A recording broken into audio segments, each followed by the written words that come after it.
hopefully I'll be able to share a few things with you which you might take away, which you can then look at how you do your work and how you think and how your business operates, and hopefully increase your success. Before we get to that, I mentioned that the world of sales, the world is changing, but the changing world of sales is rapidly shifting too. Got a few scary facts for you, if I may. So a number of different research bodies here. This comes from the Corporate Executive Board. 57% of the purchase decision is completed before the buyer speaks to a supplier. 57%, right? So that's, I think, significant. Have you heard of this thing called the internet? Yeah? When I first started my first proper job, we used to all stand behind the fax machine sending course profiles through. Yeah? And then have you got Pegasus Mail? There's this thing on my computer called Pegasus Mail. I can send you this stuff through my computer. Richard, are you serious? 50% of the purchase decision before they speak to anyone, right? The power of research is really, really fascinating. 85% of customers, this is by 2020, will complete and manage relationships without speaking to anyone. Who here uses mobile banking? Who loves mobile banking? Who does anything they can not to speak to someone in a bank? Yeah, absolutely, right? So that one's already proven banking. 75% of B2B buyers now use social media to research vendors. Whose business has got a really good social media presence? Need more hands. Hannah, your hand has to go up, surely there. Need more hands. It's really important. The first part and that third part are totally linked there, aren't they? Got to have a good online presence. You've got to be found. 55% of consumers start their online product search with Amazon reviews. The power of review, it's amazing. When you buy, think of yourself, when you buy something, do you check the reviews out first? Does it change your decision? Yeah? Who's aware of their Glassdoor presence? Massively important. People are checking these things all the time before they decide to come and work with you. And then, scarily, 6.8 people are now involved in the average B2B buying decision. It's always those 0.8 people that really get in the way. 6.8 people. Who's got more than 5 points of contact in their customer? Well done, sir. That's why you're a 9.9. 6.8 people are now involved in the average business-to-business buying decision. Behaviour is really important. We're going to come back to behaviour because if you think about needing to get on with 6.8 people, they're going to be different people, aren't they? It's no good just being who we are. We're going to have to think about who we're working with. So that's a really important point we'll come back to. Some info from IDC and CSO Insights and InsideSales.com. 24% of salespeople spend their time researching. I actually think researching is a great thing to do. It's a must-have, but we've got to make it as quick as possible. 50% of their time is spent on deals that won't close. That equals a lot of wasted time, right? The challenge of sales is that if you don't win, it's all cost. And then 3.2 times amount of time is spent on deals that don't close versus the deals that do close. So I spend a lot of my time helping clients to spend their time where they can be most effective, and that's qualification. Not going to focus on that today, but you really need to think about where am I spending my time and my energy. I also find, am I too on top of you here, by the way? So I'm zigging all over the place. What I also think is really important is that we value our own time. One of the things that happens in the world of sales is that we get told no all the time. It's just part of the gig, right? But that psychologically affects us into thinking our time isn't as important as our customers' time. And it absolutely is. When you look at that, it's perhaps even more so. So a couple of stats for us to go with. There's lots of sales enablement technology around. I'm not expecting you to read all of those, but there are a huge amount of sales enablement as a sort of SaaS area is a massive buzz at the moment. Millions of dollars of getting invested in it. I've got a friend who's on that chart, top right. And it's a really hot space, but it's also, I think, massively confusing. And I'm going to really talk to you today about people, because I think tech is great, but if you haven't got people and relationships, then the tech can help you and support you, but the tech should be an enabler, not necessarily the thing that you do. So I would suggest that's crowded, but we'll see where we go. Which brings me to this one, and I love this little slide, right? So I mentioned that I've dated myself by saying I remember when I got this thing called email on my laptop. There was a time when we had email jealousy. Does anyone else remember email jealousy? Why does he get all the emails? Why does she get all the emails, right?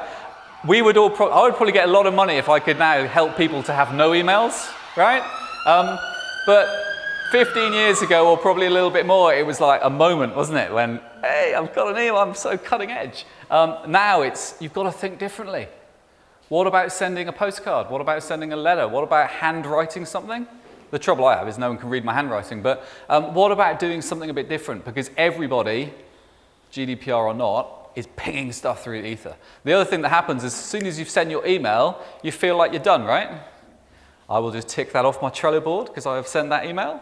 Someone else's problem. That's the sort of culture that is unfortunately creating. So we have to think a little bit differently about what we do. I had the pleasure of seeing Nigel Barlow speak a long time ago, but I keep going back to his book when I feel like a need for some thinking differently inspiration. It's a cool book. If you haven't read it, I would suggest it. Called Rethink. And what we talk about at Durham Lane is we just talk about keeping it simple. Just keep it simple. Think about people. You've also, though, you've got to leverage those everyday techniques and tools. Everything that we've done, and you can ask Dave and his sales team for their truth in this or not, but everything we've created is dead simple. It's really easy stuff. Qualification is really easy. It's part of a conversation. We have to think about what questions we need to be asking. We need to be agile. We've got to carry those best practices in the mind. I was really interested in the, is it EOS? EOS guys? I thought that was really cool. What it didn't have though was the daily huddles. So I was going to ask you about daily huddles. It's just weekly, monthly, quarterly, and daily huddles. Be agile. You've got to be agile. You've always got to be thinking what can change. In the moment learning. So I come from Skillsoft. I was the one that brought or had the responsibility to bring books24by7.com into Europe. That harnessed the 70-20-10 model.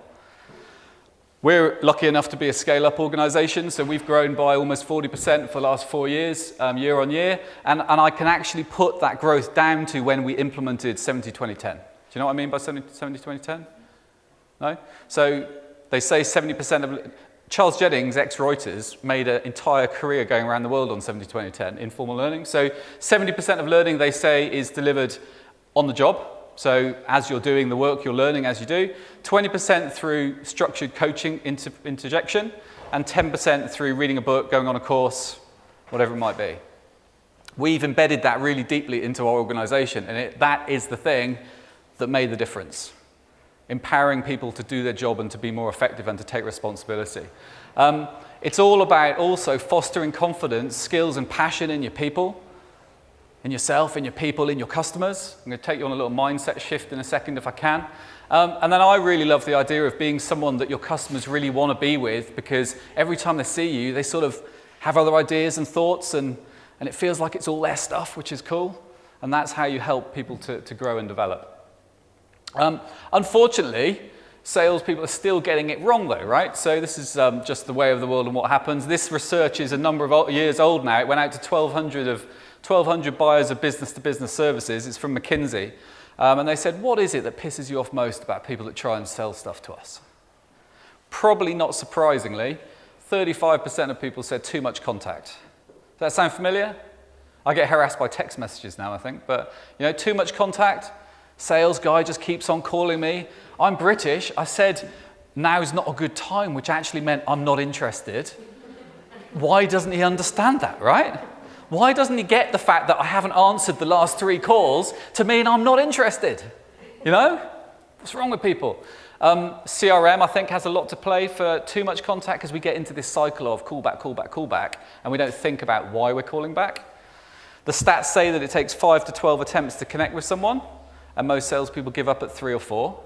This is the reason we get 20 texts and stuff, because we're taught that we need to persevere. Yeah, right, but you've got to be different as well though, right? So you've got to have a different message, you've got to be connecting for a reason. I'll talk about that in a second.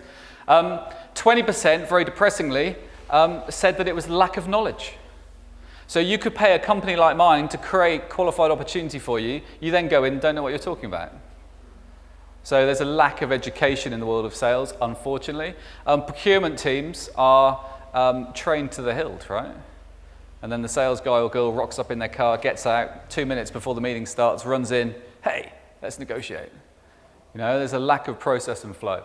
9%, I'm not going to go through all of these, but 9% said lack of business or industry knowledge. So it's not just enough to know about ourselves and our business. We need to know about our customers, the world of our customers. Who do people buy from? People. People buy from people. People want to buy from people that feel like they've got some skin in the game of their organization and what they do and how they do it. So I haven't got time to go into all of those right now, but there was 9% there that said they get forgotten once the contract is signed. It's a bit of a concern, isn't it? But that's just a process thing, right? So I've spent 12 months schmoozing with Dave Evans to try and get him to buy into my services. Finally, we've built up that trust and rapport, and Dave says yes. I hand it back to Audrey, who's the account manager for my business. Audrey's really busy doing other stuff. 2 members of staff are away. You've got mountains of work to get through. So it goes to the bottom of the pile. Dave doesn't hear from anyone for 4 weeks. Buyer's remorse has kicked in. He's thinking, oh my God, what have I done? That's just a process thing, right? Belief is key. We have to believe. Do you believe that I like what I do? Yeah, good. Okay, glad that comes across. No one wants to buy from someone that they don't think believes in what they're doing. Have you had that experience in a retail situation maybe, where you've gone into a shop to buy something, you're really excited about the purchase, and the person serving you is just can't frankly be asked, would rather be doing something else? It's a miserable thing. You would actually go out and you'd go somewhere else to buy, wouldn't you? I went out of my way to buy a pair of jeans the other day because I just love the guy that runs the shop where I get my jeans from. But I could buy them online for less. But I go there because he's a dude. People, and some secret sauce for you, are what we call our belief equation, but belief plus knowledge equals confidence. So you've got to have that belief. If you, on top of that belief, you build knowledge, so you know your stuff, you invest in your skills and your time and your knowledge of your customers and what you do and how you do it, amazing things happen because you become confident.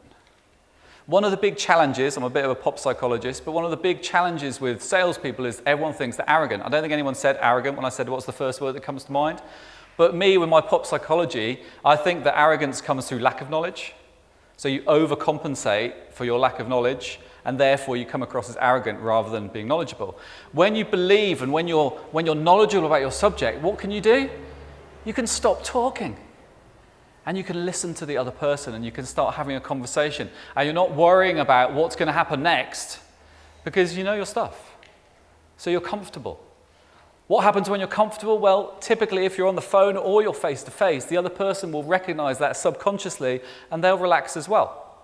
And our job as sales or business professionals is to help people have consultations. So I would say it's free consultation to qualified prospects. Because we need to be asking great questions which are all about how do I help you to serve your customers more effectively? So how can I help you to serve your customers more effectively? If you can start thinking like that, I promise you will ask different questions. You will think differently, you will ask different questions, you will give people a better service because you're not thinking about what you're trying to sell, you're thinking about how do I help my customers serve their customers more effectively, build their businesses. So belief plus knowledge equals confidence. Times that with understanding, which is getting into their world and doing all of that, then suddenly you start to create high performance. We embed that through a series of what we call our sales mantras. There are 9 of them. I'm going to change mantra 4, so you're the first to hear it. But mantra 4 is going to change, that's the one in orange, that's going to change to professional persistence, which is to the point there about being persistent, but you've got to be professional, right? So professional, humble, courteous, proactive, hungry, ambitious. Probably my favorite, the one that changed my world in sales was the first one, business fit, business value, developing long-term relationships. So before I contact or connect with anyone, I have to have done a bit of work thinking about where's the fit. I have to believe that we can add more value to your business than you're going to spend with us, otherwise why would you bother? And the value add is long-term relationships because 2 reasons mainly. One, they say it's 8 to 10 times more cost effective to sell to someone again. Should be, shouldn't it? Once you've gone through all the process, it should be easier to get someone to buy more from you. But secondly, it's more fun. Lots of my friends are customers that I've had for a long time. It should be fun. Doing business should be a good thing. One of our core values, someone in another session that I heard was talking about core values. We have 3, making a measurable difference, reputation, customers and clients, and profitable enjoyment. We want to make money. If we don't make any money, we can't employ people, so we would then go bust. So we want to make money, but we want to enjoy it while we do it. But it's about making a measurable difference as well. If you want to get into the world of solution selling and consultative selling, number 3 is a great one for you. Be interested to be interesting. The more interested you are in other people, the more interesting you become to them. Just one of those life's truisms. Number 7, estimate then validate, never assume. Our job in sales is to go out and ask questions. It's about doing some estimation. It's then going and validating those estimates through questioning of the right people. And then it's about making recommendations. As soon as we start making assumptions, we tend to lose our way and we tend to lose the deal. So estimate, then validate, never assume. We have an online mantra series, actually. You get the pleasure of videos of me talking about all of these in more detail, and then the trade-off of having to watch me is that you can get a load of worksheets that you can use as well. So if anyone's interested, then have a chat to me later. Have you heard of the AIDA marketing model? No? Yes? No? Maybes?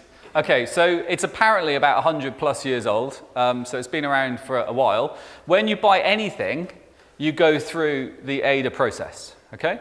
So whether it's buying a double-decker, first chocolate bar that came to my head, or whether it's buying a car or a house or whatever, it could take a long time. It might be a millisecond, it might be over a prolonged period, but you go through AIDA. The first A stands for awareness or attention. Organizations spend millions and billions of dollars on helping to make you aware of their products or services. Think of a car advert just as a starter. Interest is the next stage. So awareness, attention needs to be turned into interest somehow. So what are the USPs or the reasons why, etc. The D stands for desire. So I now want this thing. My youngest wants a Scale Electrics. Kids have the power of, the kids understand the 5 to 12 attempts to make something happen, don't they? Just like, that. So the D stands for desire. So how do I then want something that needs to be internalized. And the second A stands for action, taking action. People all talk around, oh, sales is dead. I showed you a stat earlier saying everyone's going to do everything online. The more complicated life gets in terms of the more choices we have, the more the sales guy or girl is needed, right? It's so complicated. If you look at all that sales enablement, if you think about the number of tools out there, how can you decide which is the right one for you? Whenever anyone comes to us saying, Richard, we need help, our sales team need help closing deals, we take them right back to the beginning of the journey. You know, let's do some qualification, let's do some validation, some estimation. They thought it would be a good idea, once we've sold something, hey, why don't we sell something again? So it then went on to loyalty. It could be AIDA with an L or AIDA with an S for serve, and it takes you back to the beginning. So attention, interest, desire, action. If I had more time, I would start going into a long story about cereal boxes. I don't know why I keep doing that, but people generally advertise cereal to kids, right? Do you remember Tony the Tiger? Used to love Tony, my Frosties, used to love Tony the Tiger. My mum probably wasn't that bothered about Tony the Tiger, but she wasn't really the decision maker when it came to buying cereal. You know, so think about the retail estate of a cereal box and how they use it. It's not an accident in terms of what they put on there and how it's done. It's all about creating attention and getting interest. We figured that if people use a process to buy, then really what we need is a process to sell. Because if we go through this anyway, then what about if we try to mirror this in the way that we sell? So I appreciate this is a little bit small. You might see it if you're sitting by one of the other tables. This is what we call selling at a high level. This is our methodology, our process. Best feedback I ever got was I was training it felt like a real high stakes course. I had people from HP, from IBM. They'd sat through all of those massive sales programs that these guys go through, and I was a bit nervous, thinking, well, how's this going to land? It's all so simple. And one of the women there sat there and she went, Richard, been through all of this training, but no one's ever put it on one slide for me, which I thought was cool. So actually, if you're in sales or not, or in any walk of life, any part of business, then this can apply to you. I'm just going to talk you through those top 5 stages, if I may. So first one, find and create. This is the bit that people forget to do. This is why people get revenue that goes up and down. Really good times, really bad times. Really good times, really bad times. Why is that? Because during the really good times, everyone's being really good at doing the stuff they like, but they forget to do the front end. So that's part of our job in our demand generation business, is to make sure we keep the wheel of business development turning. How do we make sure that opportunity is consistently found? Even when business is going really well, how do we make sure that new opportunity is getting put into the top of the sales funnel? Okay? The big mistake people make is that once they've found an opportunity, call number 89 of the day, even the answer phones are starting to sound a little bit aggressive towards you. And then someone says, Richard, that sounds interesting, tell me more. What do? Someone has just said, that sounds interesting, tell me more. Pitch time, right? Great news, someone is interested in what I'm talking about. But we don't know that, right? Because what we haven't worked out is what they were particularly interested in. So I always say I'll get paid a lot of money for telling people to take a breath. Take a breath. Mantra 2, professional, humble, courteous, proactive, hungry, ambitious. That's fantastic. Before I tell you a little bit more about what we do, could I just ask what caught your attention? Yeah, well, it was ... Well, typically, what I think might have been of interest is probably not the same thing that you think is of interest. So if I just go into pitch mode, I've probably lost you within a millisecond, right? Whereas if I've asked the question, then hopefully I'm getting into discovery diagnosis mode. This is where it gets interesting. Phase 2 is the secret sauce, define and understand. This is where we start asking questions. So part of our job, what we always teach our training clients is our job is to be the conductor, not the orchestra. So we're looking to be the conductor, not the orchestra. We want to be framing the conversation, we want to be asking the questions, we want to be tripping the conversation along so that you can have a consultative workout for free. Now that might take 30 minutes, might take 15 minutes, it might be across 3 months or a year even. Doesn't really matter, and there are different phases to it, but it's really important that we get under the skin and understand what our customer is trying to achieve. Because unless we do phase 2 right, how can we make a recommendation? How can we put a recommendation forward if we haven't understood what the need is? How many sales proposals have you received from people that have come having not asked you any questions? How is it possible? If you don't know how much money someone has got to spend or could spend or would want to spend, how could you make a recommendation that has any meaning? This doesn't sound like rocket science. For those of you that aren't in sales, you're probably thinking, yeah, well, that's obvious. Well, unfortunately, salespeople forget, right? We get really excited and someone says, that sounds interesting, Richard, tell me more. And we do. But we have to get into diagnosis, discovery mode. I was mentioning before, we have to help people close out. So the more change there is, the more things are changing, the more options there are, the more people need support to make the right decision. How can I help my customer to serve their customers more effectively? And then finally, phase 5 is serve and grow, which is the L or the S out of the ADA model. So how do we get off to a great start, and how do we make sure that we can help our clients to keep going and keep going? There are many things that sit underneath it. I haven't got time to go through those all now, but if you just remember those 5 phases, you will help to drive your business forward. Does that make sense? Is this all interesting? Yeah? Good. I'm not going to ask you on a scale of 1 to 10. We'll leave that for later. But really works. We spent all of our time on selling at a high level, helping clients just really think about what they're doing in each of those phases. So we've talked a little bit about belief. We've talked about developing the right mindset. We've got our mantras which really help to embed that right sales mindset across individuals and organizations. But then I want to spend just a few minutes talking about behaviors. Because behaviors are absolutely key. Do you remember how many people are involved in the decision-making process? 6.8, very good. So if we've got 6.8 people we're needing to work with or influence, then the chances are we're going to have to really be adaptable, aren't we? More adaptable than ever before. Some of them will be on WhatsApp, some of them will be on LinkedIn, some of them will be speaking to, some of them will only meet face-to-face, some will go to the pub with. There'll be many different ways that we'll be communicating. So we're going to think about the business-to-business environment. We use a tool, and I'm going to introduce this tool very briefly to you. We use a tool, it's called SEBA, it's all around customer engagement behaviours. And they use, I guess fairly traditionally, a compass. And there are 4 points on that compass. You've got relationship and product, partnership and reliability. If you think about your online purchase, you're looking for reliability, and it's all very product-centered, isn't it? Same with yours, Audrey. People typically exhibit a preference, more of a preference for one rather than the others, okay?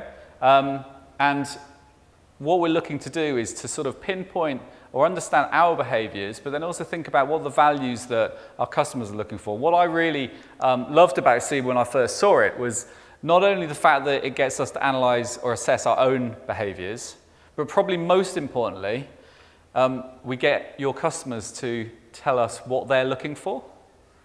And those two things are often quite different. So we have a look. So we look at our behaviours. We look at what behaviours or values do we think our customers are looking for, and then thirdly, what do our customers really want? And I've got some examples to share with you of how that works. So relationship at the north, product at the south, partnership at the right, reliability at the left. So Lee, my business partner, is probably over here somewhere on the partnership scale. Hugely entrepreneurial. He can see opportunity out of what we see as pure pain.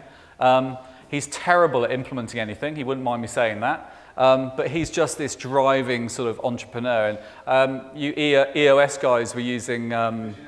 So he's the visionary. I'm the integrator. Yeah. But with some visionary in me for my ego, right? So yeah. We all tend to fall into one of them. So here's an example of a customer. This is a live customer. This is where they said they were, and this is what their customer was looking for. And this is an organization that is in the advertising space. So they have traditionally been very transactional. So they've traditionally sold very low value transactional advertising, and they're moving to these big expensive screens where it's much more of a solution-based sell. And if you see here, this is what they are like, and that's their world. It's been in around the reliability space. But what their customer is looking for more now is, how do you help us think differently about how we're going to capture more market? So does that make sense? So quite a difference and quite a shift. And part of our work is to help them think differently and change their behavior. Your personality is sort of what it is, but you can change your behaviors.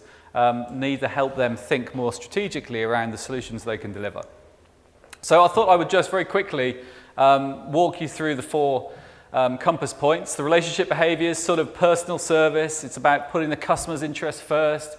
It's about building one-to-one relationships, having a close bond, working for the customer contact. I often think people tend to go native sometimes. Be a little bit careful of that. Thinking about the customer before the organisation they work for. So that's at the north. Then we've got product behaviours. So this is where you associate with the best product. So it doesn't really matter how I get Buzz Lightyear. I've got to know that I'm going to get it, and I'm going to get it on time, and it's going to be good quality. Knows the marketing technologies, all around giving technical answers, talks technical features, benefits. So it's that sort of thinking. Partnership behaviours. So this is where it's about working together, seeing business opportunity. So I was mentioning the client that we're working with. They have to move into this space. They have to shift from being all about product and reliability to move into this world of partnership where we can think together to how do we create the right solutions for you and your business. And it's about being a business partner, not a supplier. So it's about less transactional, which is really where the retail space is, and moving into more of that partner-supplier piece. And then the fourth one, reliability. So doing the right thing, things right, on time, every time. It's all about delivering quality. It's all about documentation and process and procedure, honesty, integrity, getting delivery right and getting it right now. As I mentioned, it's very unusual for people to be either just far north, south, east, or west. You're going to be a mix of all of these. And we have an assessment that we use, which I would welcome you all to have a go at. But essentially, we can do a couple of things. Firstly, you can look at it as an individual. So how effective am I with my customers? So that chart there is showing the individual, what they are like according to the assessment, and then what they think their customer's looking for. You can then have it on a team basis. So you can look at your sales team or your customer care team, and you can be thinking about what are the key characteristics, where do we spend our time, what are our customers looking for. So what we tend to do is we go out to a range of customers. So for this client, we went out to 3 customers for every individual and asked them to respond to a questionnaire assessment as well.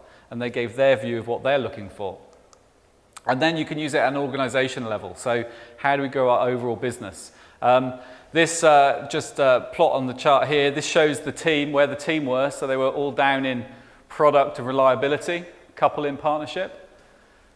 Where they thought their customers wanted them to be was in the orange.